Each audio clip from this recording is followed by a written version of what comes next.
India and Pakistan have agreed to a ceasefire, a move with far-reaching geopolitical and economic implications. But what does it mean for trade, global perception, and regional economic stability? Joining us now is Shishir Priyadarshini, President of Global Relations at Adani Group, a seasoned expert in international economic policy. He brings over 2 decades of experience, including his tenure as director at WTO.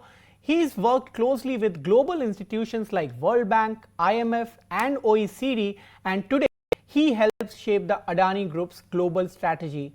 Mr. Shishir, welcome to ET Now and ET Now Swadesh. Now that India and Pakistan have agreed to a ceasefire, how important do you think we are the economic imperatives in the two countries agreeing to this?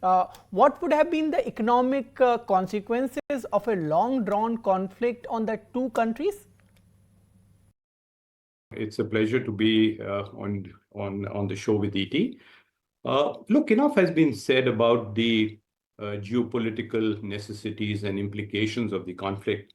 But any conflict globally has a huge economic cost, occasionally during the conflict, but very often in the months and years that follow. Because even limited conflicts have the capacity of really impacting negatively domestic productivity, disrupting any regional value chains that you may have, and creating a negative sentiment as far as foreign direct investment and manufacturing is concerned.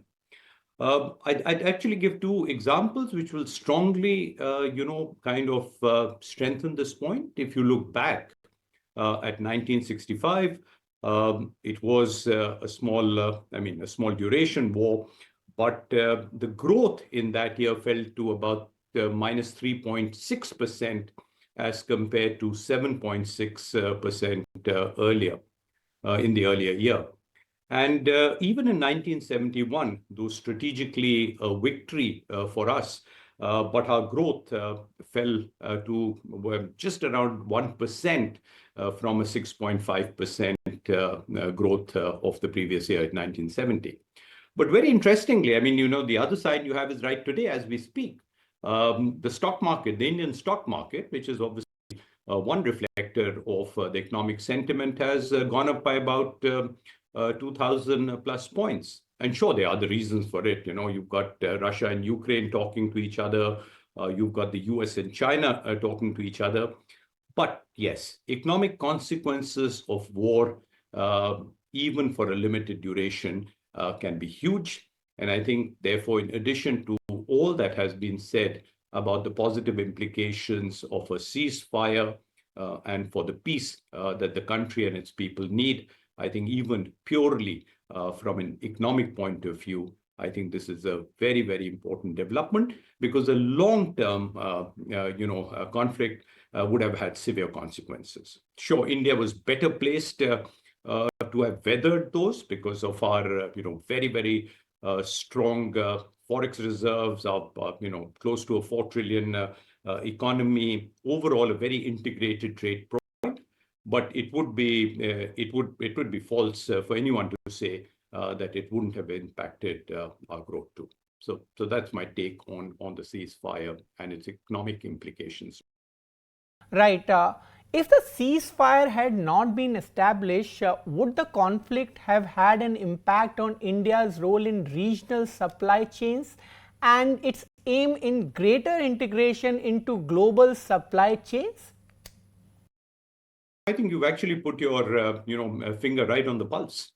If you look at the various aspirations that the country has under Prime Minister Modi, a very, very important vertical that's being pushed hard through a very large number of public policy initiatives is to create India as a manufacturing hub.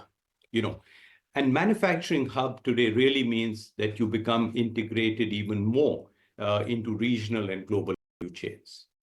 And this has really kind of, been a very strong imperative since COVID, when a lot of countries felt that they wanted to adopt what is being popularly called a China plus one diversification program. And India very much fitted into that +1, kind of view of global and regional value supply chains. And a lot has been done, including through the PLI system, including through lots of policies that encourage manufacturing within the country. But all that manufacturing, Vikram, is based on the importation of certain goods, intermediary goods, and then the export of further intermediary goods or the final product. Now, this integration into regional and global value chains would have suffered immensely, because what we've always projected, and very correctly, India as, is a very stable democracy, a very stable economy to come and form. In fact, others, not us, call it a low-risk, high-reward destination. And if we'd had a conflict which would have gone on for longer, sure, there are other implications that would have been there, but purely from a regional and a global supply chain perspective, it would have been detrimental. And I think really what is important is, as we go ahead, is that we not only need to invest for defense, but we also need to invest for peace. And that investment for peace can only come about by absolutely ensuring that India's economic growth is not only sustained, but actually improves over the next few months and years.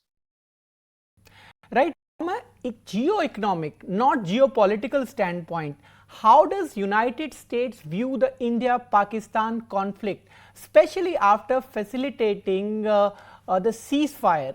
Does the US see any economic interest in preventing such tensions? Yes, a tough question, I must say, because it is rather difficult, at least in the present and immediate scenario, to completely disassociate the geo-economic from the geopolitical issues. But yet, I mean, myself being an economic scientist, let me try and do that.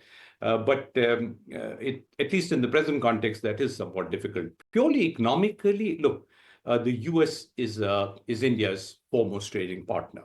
At close to $200 billion, it is by far the most important destination for us, both for our exports, but importantly, also a very important destination for us for increasing increasing imports in very critical areas. You've got defense, you've got energy, you've got technology. So even though there is a negative trade balance, but the fact is that whatever comes in is of critical importance. As far as the US is concerned, I think they see India in two lights. One, because of our domestic market, because of our increasing economic growth, they see the Indian market as very important, and there is a domestic imperative of wanting to penetrate the Indian market more.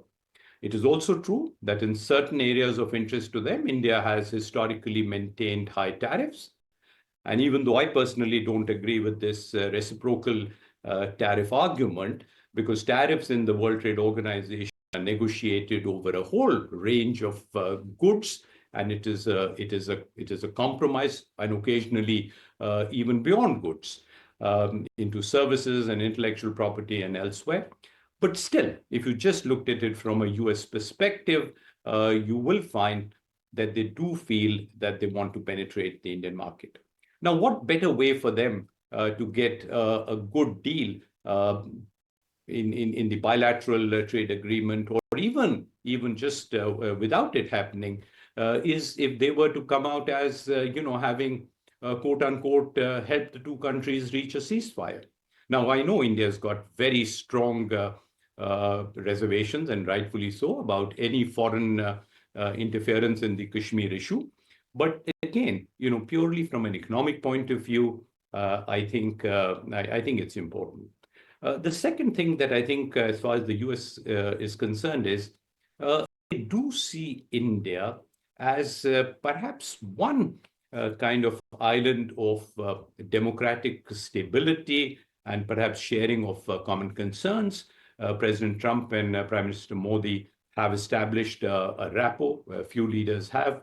And I think all this means that the US views India not just as a small feather in that the President Trump wants to be seen as, solving crises, but perhaps more importantly, they would like to see India continue to remain stable, peaceful, an alternative to China, and perhaps for even stronger economic relations between US and India. All right, repeated IMF bailouts to Pakistan, especially those not tied to deep structural reforms, are being seen as enablers of economic complacency. How should institutions like IMF recalibrate their approach in this case? Let me begin my answer to this question with a more general statement about multilateral organizations in general. And let me focus on the Bretton Woods, the IMF, the World Bank, and the World Trade Organization, which I saw closely for about 25 years. Very, very unfortunately, these organizations still, to a large extent, drive the developed country agenda.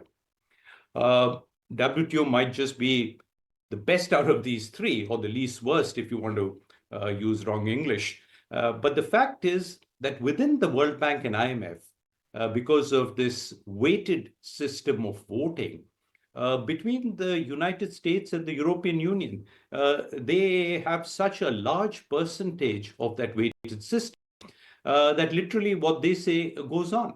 In the WTO is slightly different because, yes, you have a consensus-based decision-making, which, at least on paper, allows the weakest of members the same say in decision-making as the biggest.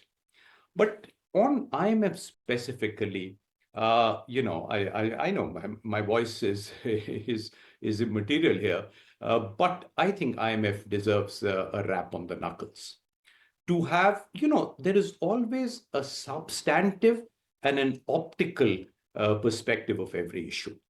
On substance, yes, I mean, IMF may have argued that Pakistan as a very, very weak economy, literally a failing economy, needs support. Though I have, I have my own counter argument on that. But optically, for the IMF to have sanctioned a loan to a country which is not only the kind of hub of terrorism, but is also in the middle of a conflict with the largest democracy in the world, I mean, I think optically that was terribly bad timing. But even on substance, Vikram, I'm going to share, one very revealing data with you. I head the Chintan Research Foundation, a newly established think tank based in Delhi. We have a very small team, but a very energetic team. And as soon as this IMF issue came about, I did ask one of my senior researchers to do a regression analysis. Apologies, I should have said a correlation analysis between IMF's loans and Pakistan's tax to GDP ratio. And you'd be so surprised that there is a complete regression correlation between the two. Each time that IMF has given a loan to Pakistan, there has actually been a reduction in the tax to GDP ratio. Meaning what? Meaning that their internal revenue collection, which normally is what the IMF would like countries to improve when it gives them loans, has continued to go down. So therefore, even substantively, and this is not the first time, I think it's the 20 plus times that they've got, far over $10 billion overall. But the fact is that, is it helping the country improve its fiscal and monetary position? No. So I think the fact that IMF sanctioned this loan is extremely bad. We didn't have a full-time IMF director at that point of view. I'm not sure whether that was a reason or not, because we did have a substitute there.